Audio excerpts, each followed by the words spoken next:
Now, you might not be like me, but I have a very strange affliction for British monarchs, especially British monarchs of the 16th century. And you're probably thinking, the 16th century, that's a bit weird. And you'd be correct.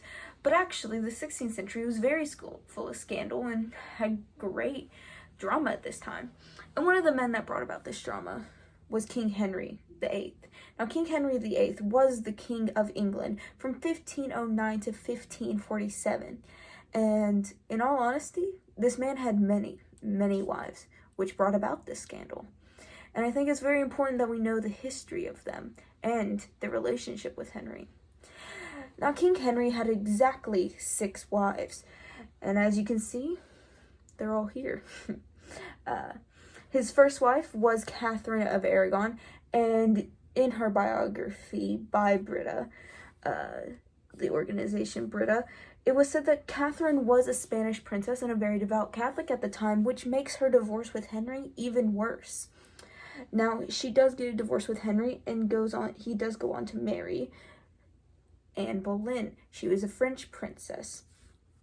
Now, Anne was beheaded by Henry, and according to the historians at history.com, it was apparently due to very incestuous and adultery claims, which is not very factual at this time as there was no written proof of it. Now we move on to Jane Seymour. Jane Seymour was his 3rd wife after the beheading of Anne, and she actually produced Henry a male heir, which was very, very important at the time. Sadly, while she was giving birth to the male heir, she did die, but Henry did not stop, and after this, he moved on to Anna of Cleves. Anna of Cleves was a German princess, and in fact, her portrait was what made Henry fall in love with her, even though she did not look like her portrait. She was divorced by Henry after this, due to the fact that it was mainly a political marriage. And after this divorce, he meets his 5th wife, Catherine Howard. Now, Catherine Howard was beheaded by Henry, and actually, it was due to claims of adultery and according to the historians at Brita, the organization, her claims were more factual, unlike Anne Boleyn's, who were not too factual. After her beheading, though, he does go on to marry his 6th wife, Catherine Parr. Now, Catherine Parr is a very interesting one because she was the only one to technically survive her marriage with Henry.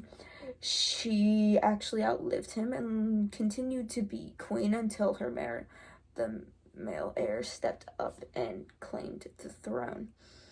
Now, as we can see from this chart, actually, Catherine of Aragon had the longest marriage with Henry, which is quite surprising again to the divorce.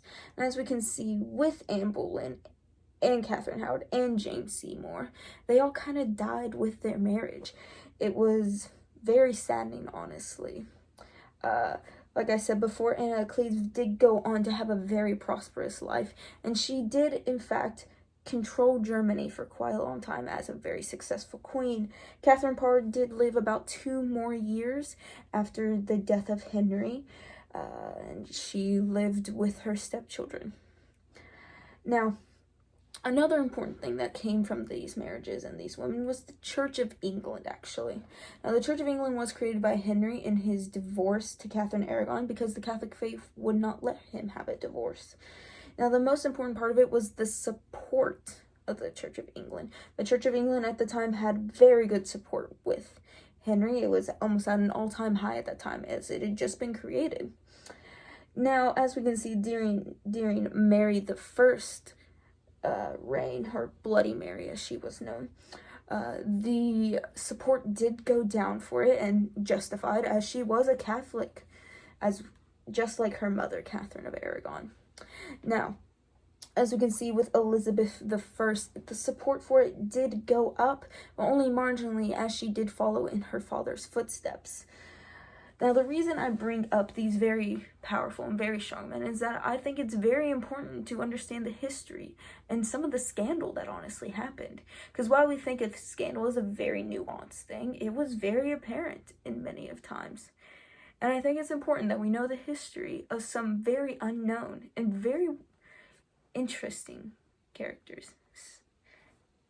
Thank you.